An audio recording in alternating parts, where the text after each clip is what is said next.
Hi there, thank you for joining me to chat about this latest episode of 90 Day Fiancé, Season 10, Episode 9. This is part 2 to finish up the remaining couples.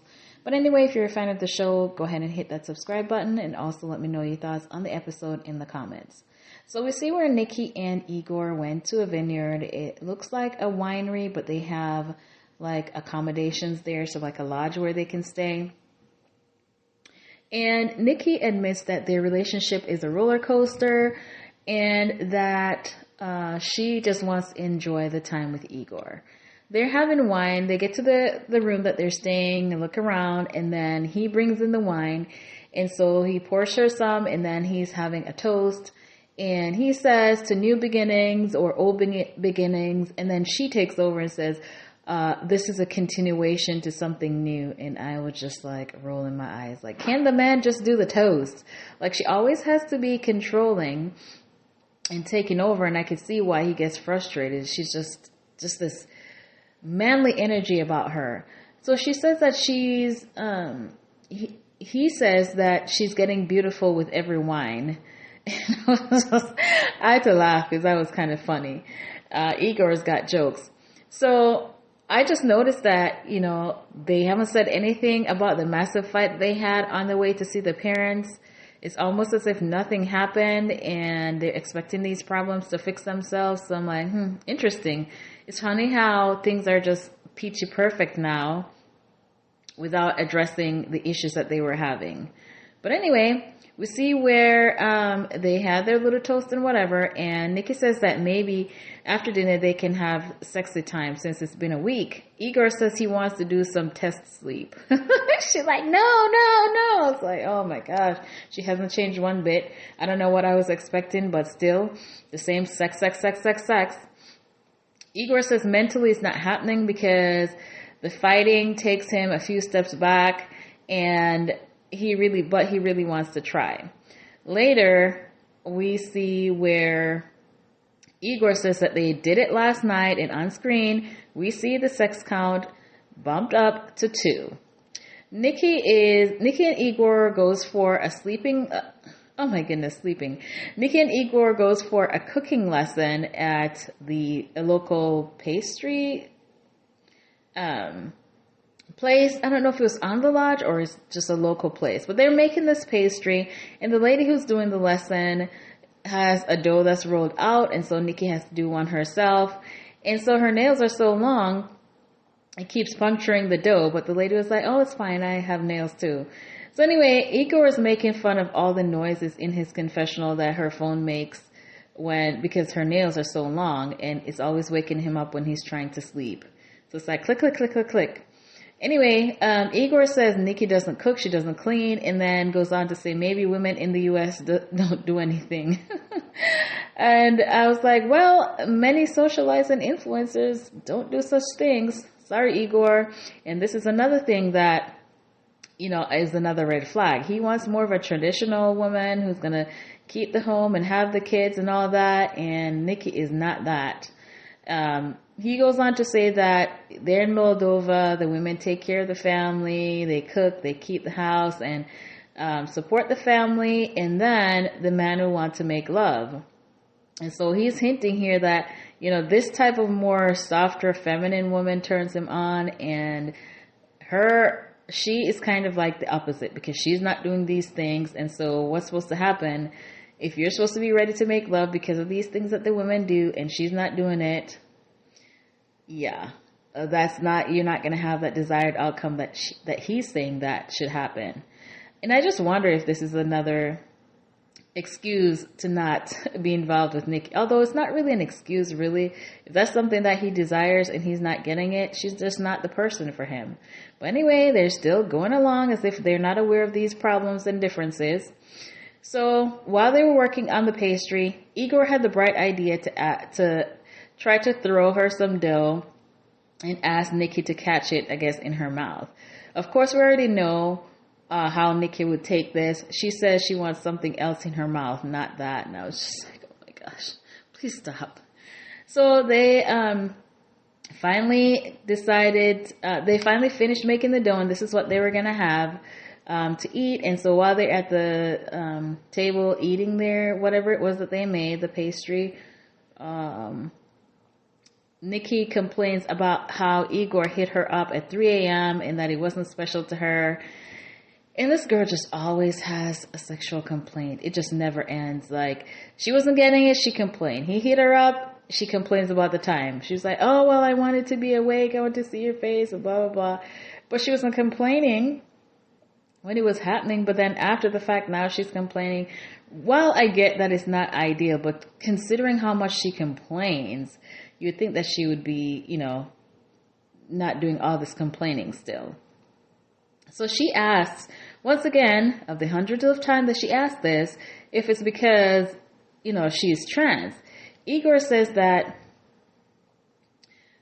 he gets man vibes coming from her, and he kind of throws him off because he can't get down with a man. He needs a woman, and he asked her to open up her feminine side. He wants her to change her temper, and he says, I think this was said in the confessional, I don't think he said this to her, that she has a lot of masculine energy, and that is a turnoff. So Nikki goes on to complain that they have been engaged for a year, and she wants more. She also brings up the social media status, and so he finally relents and brings up his phone to update his status to engaged. Nikki thinks that every woman would be bothered by not being on the social media, and I don't know. I don't think that's every woman. You can't speak for every woman. Not everybody cares about social media like that. But anyway, she is happy with the change in the status. He had updated it, and so she wanted. So next they do a wine tasting at the vineyard. It's hosted by this guy whose name is Rohan, and he speaks really, really good English. So they decided that they're going to try, try a bunch of wines. I guess that's what the tasting is. But side note, she tells him that she was from New York, but I thought the show said she was from New Jersey. Anyway, so they're excited to try all these different wines. And of course, she's always inappropriate with her sexually suggestive comments. At one point, she said, hopefully they can get busy. And Rohan was like, okay, too much information. I was just embarrassed for her. She just can never stop. So there was one of the wines that she tried, and Nikki was like, ooh, I like this. And Rohan said, it's pink and sweet. And she's like, pink like what, babe? She says to Igor. And he says, your lips. And she was like, exactly, both of them.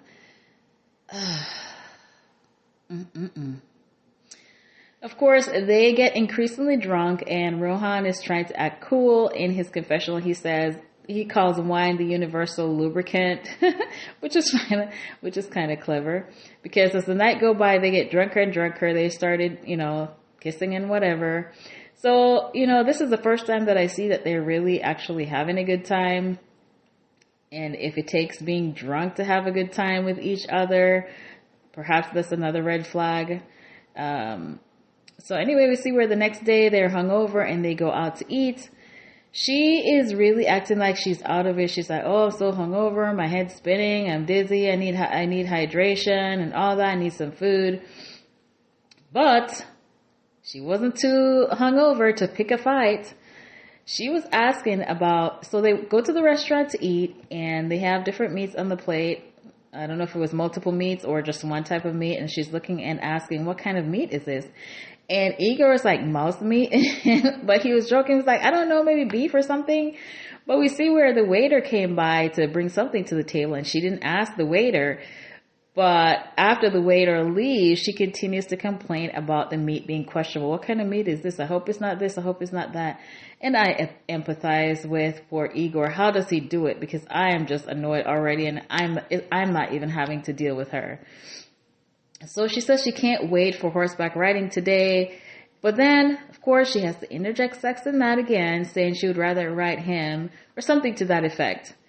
But I just wonder if this is a manufactured persona, because one person cannot talk about sex this much. Like, tell me this is just produced. But tell me in the comments, what do you think? Do you really feel like this is how she is all the time? Just always sex, sex, sex, sex, sex? I don't know. Is that even possible? I don't know if I've even encountered any men who've talked about sex this much. Anyway, so Igor says that she's not the only one who wants sex. He does too. And she was like, really? And she was being kind of sarcastic. And so he says, yeah, but I need you to stop pushing. Igor says he doesn't understand why she's still unhappy because, he goes over the fact that they, did it, whatever. And he asks, he doesn't understand why she's still unhappy because he gives her what she wants and she's still complaining. She asks if he would rather be friends. And he says no. And she goes on to grab about, they might as well be friends because they rarely have sex. Igor says in their country, when a man and woman just have sex, we have something like that. And she asked if he has friendly sex with his friends. And he says in Moldova, we have something like that. And I thought he was trying to say that they have something like that in Moldova. If that was what he wanted, he would have, had that. But maybe he was meaning something else because she took it some different way and they having a conversation which is alluding to some kind of cheating going on. So she asked if it was while they were together. No, she asked if he had something like that and how many times. And she asked if it was while they were together. And he says, not in this period. So then she goes on to pry and dig. And she says, come on, don't lie to me. And she says, well, she has tried to call in the past. A lot of times when she's tried to call and get a hold of him, he seemed like he was upset and was, acting as if she was bothering him. And so Igor was like, oh, bitch vibes coming. I had to laugh because I didn't expect that from him. Igor is clapping back because he feels like she's always searching for a fight. But I was like, he did say he was practicing his English so he would be ready for her when she's got snarky stuff to say to him. So he is ready. So after she digs and digs, apparently Igor says that he hasn't been with anyone since they became serious. And she asked, which was when? And he says that when they became engaged, which they got engaged in August. She was mad because she had applied for the visa in June. And to her, he had been shacking up with other people since the visa application date. So between June and August. Igor says, babe, that's better than masturbation. He starts to giggle. So he's like, give me a second. And he's trying to hold in laughter. So he says, the past is a past. And she says, now I get why you aren't being intimate with me. And I just wonder if he's pranking her because of the way that he was giggling when he mentioned the masturbation. And if it's a prank, I think he probably took it too far because she got mad and stormed off. She claims she doesn't know if she wants to move forward with the engagement, but there's so many red flags prior to this point that I don't know that she will even call off the engagement. She herself mentioned how much of a roller coaster it is and that sometimes she wants to stay off the ride and sometimes she wants to get off and throw up or something to that effect. And this still has not stopped her. So time will tell what they decide to do, but this is not good. If this is really true that he was still sleeping with other people, it's a big enough reason to call off the engagement, but will she? I don't know if I believe that she will. This segment with Ashley and Manuel picks up where it left off last week. Sally goes to check on Manuel, but he had already left. Sally says, your man does run from his problems a lot, and which Ashley agrees and says he does.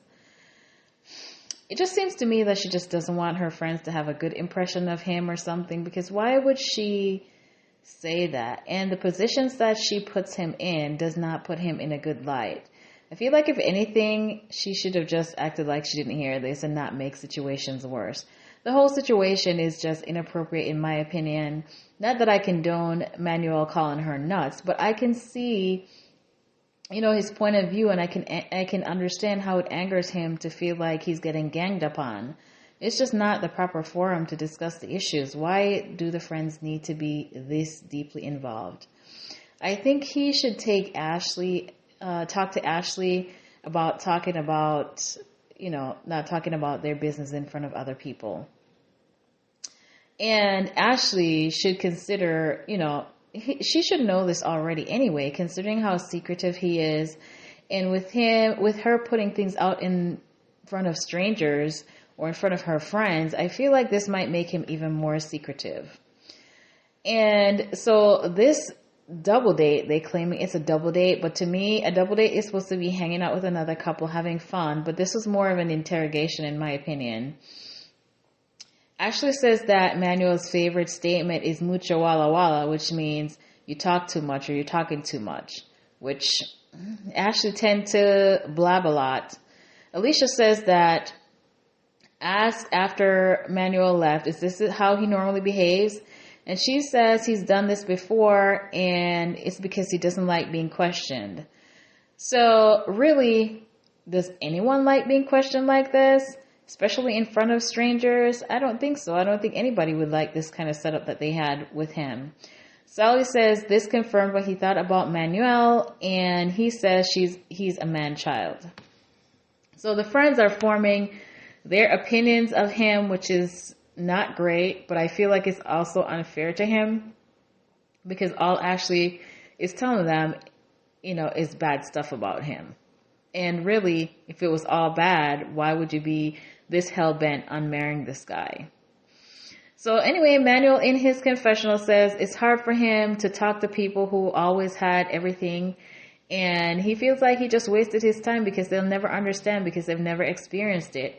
When he's talking about the fact that he has to take care of his family, they never experienced poverty. They never experienced, I don't really want to say poverty, but experience, having one person who has to take care of the family. Everybody, is pretty fairly independent and having their own, but he is pretty much the head of household, not just for his immediate family, but also extended family. And I just wonder what really they were talking about this whole time. Why didn't she understand the family dynamic and the responsibilities that he had to his family? Surely, before he left there and came here, he would have told her, what's going on with the family and that he was the one who had to take care of them and everybody in his family. So anyway, Manuel had walked home and we see where Ashley came back home and she is still not in the best of mood. And I feel like she just should not have said anything else to him because they both needed to cool down. But I understand that that's easier said than done. So she tells Manuel that you can't just run around the city. And to me, it sounds almost like she was talking to a kid who ran across the street without looking left or right. She tends to talk to him like a bit like a child, especially in this moment. Like, what do you mean he's a grown adult? He's an adult. So he knows where his house is. If he chooses to walk home, he can walk home. I feel like if he didn't know where he was going, he wouldn't have left the restaurant. He's not running all over the city. So anyway, he's watching his soccer and ignoring her. And she's like, listen to me. Do you want to marry me or not? And he's like, I'm watching soccer. What's going on? So she says she needs to understand why he always runs away when they have a problem.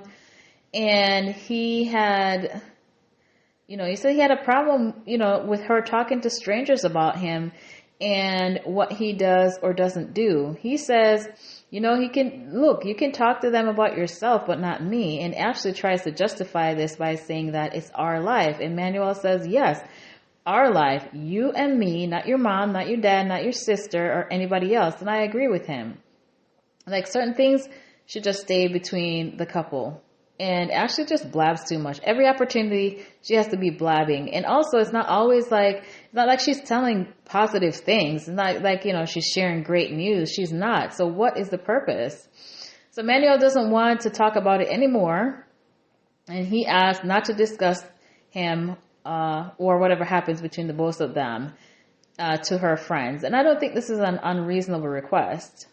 I mean, people always say, keep your relationship business between the both of you. And if not, then go find a therapist. But, the friends is just not the people to go discussing that with, because they're too close to the situation, and it's just not a good dynamic. So she is in the confessional saying that she was expecting Manuel to apologize to her friends and to apologize for being a jerk or something like that, and apologize for running off.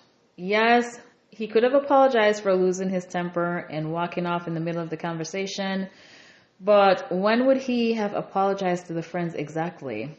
They were already home. So anyway, I feel like that expectation was unrealistic, especially at that point in that same day.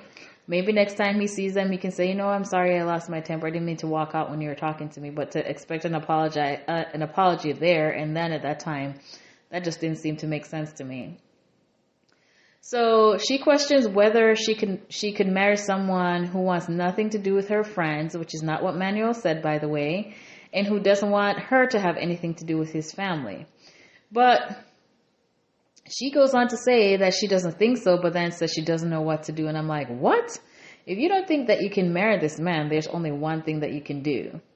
And if indeed he doesn't want her to have anything to do with his family, then they should not have gotten engaged.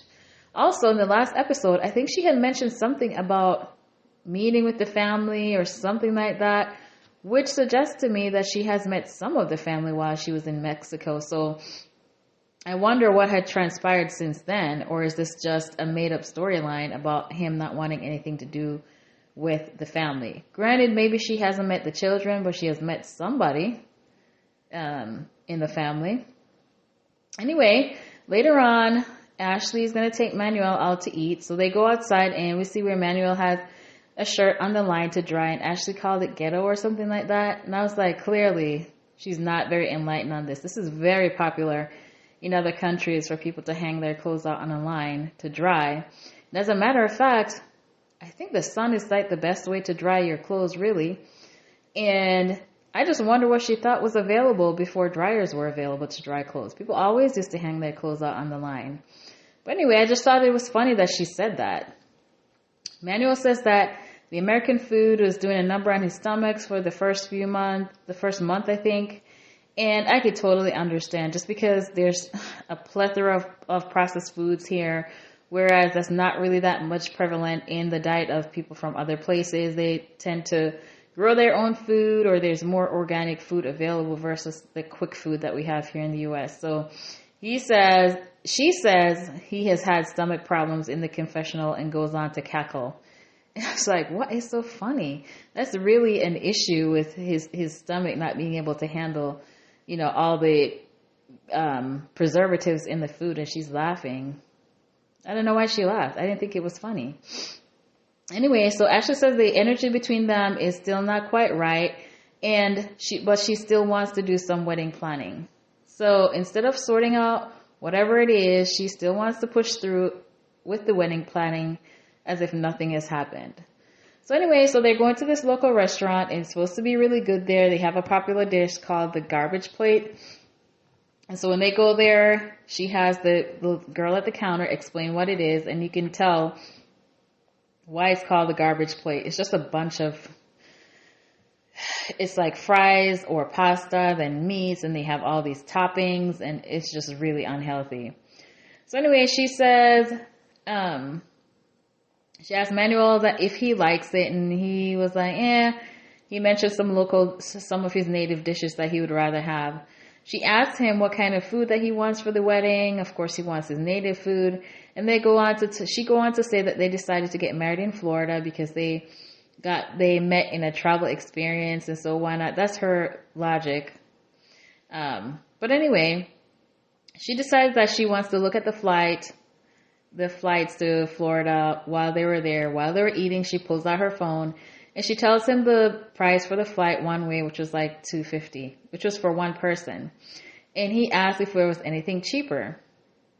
So he is looking at this cost compared to what, that amount could do in Ecuador. And so he feels like that's expensive.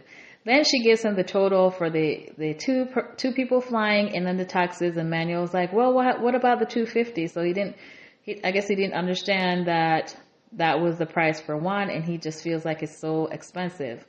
Ashley says that it's so much cheaper in Ecuador that Manuel has everything, has an issue with the cost of everything because it's so much cheaper there. And so I just wonder, why wouldn't they just have the wedding in Ecuador then if it's so much cheaper there versus spending all this money to go to Florida? If that money will go so much farther in Ecuador, why not just do that? Oh no, they can't do that. Okay, never mind that because they have to have the wedding here. So she feels like the fact that the money goes back to the family is having an effect on, how much she can spend for the wedding. She doesn't want the fact that the money has to go back to the family to deprive her of the wedding that she really wants. So after they had their meal, they decide to go to Lake Ontario and everything seems mellow. They didn't fight at the restaurant, which was good. Manuel says he found his new favorite place, and they go on to talk about the issue of the money that's being sent back home. Manuel says that he cared for his family since he was like 13 or something like that. I hope I'm remembering that correctly. And so it's important to him that he continues to do that. She asked him, about his family, or I understand that you miss your family or something like that. And he says he missed, his family, of course. And he wants to he wants her to understand that life is hard in Ecuador, and that the money she spends, he understands that she can spend whatever that she wants, but the money that she spends for little things, it's like goes a long way in Ecuador. It's hard to see her spend money on frivolous things when it could do so much for his family. And she makes a big deal about sending $100 when she just wastes money. And so he feels sad and stressed. It's hard for him because, he has his family there and the commitment to his family. And he said he has never had to rely on anyone. Everyone has always relied on him. And so she says that she's really glad that he's telling her this, and that helps her understand him more. But there's no way that she didn't know this prior to now, because we've understood since he came on the show that he has this family back home, that he was the head of household. And I think he has mentioned a couple times that he was taking care of his entire family. So how could this be the first time that she's hearing this? I just don't believe that that this is now, she's so enlightened now about what's going on in the family. So he says that, he comes with his family. They're a package deal in his confessional. So anyway, she asked if they send $100 to the family until the wedding, and then they could talk about possibly sending more afterwards. Would that be okay? And he says, yes, that would be a good option. And he said, thank you. He says it's not a lot, but it's better than nothing. And he feels happy he can at least help his family. I just feel like this was a big fight over nothing, because she already was aware of the financial obligation to the family. All she needed to do was sit down and say, look, this is what I can afford. I'd be happy to help you with this, but otherwise, I just can't do any more right now. What's he going to do? If that's what you can do, that's what you can do. He would just have to be happy with that. And as he said, whatever she can do is better than nothing. I don't think that he would have been up in arms if she could do, she could do less than what he was expecting or whatever he needed. So yeah, that fight was just ridiculous over the funds to the family. Anyway, let me know your thoughts on this episode. Be sure to subscribe and hit that notification bell. And let me know your thoughts on the episode in the comments.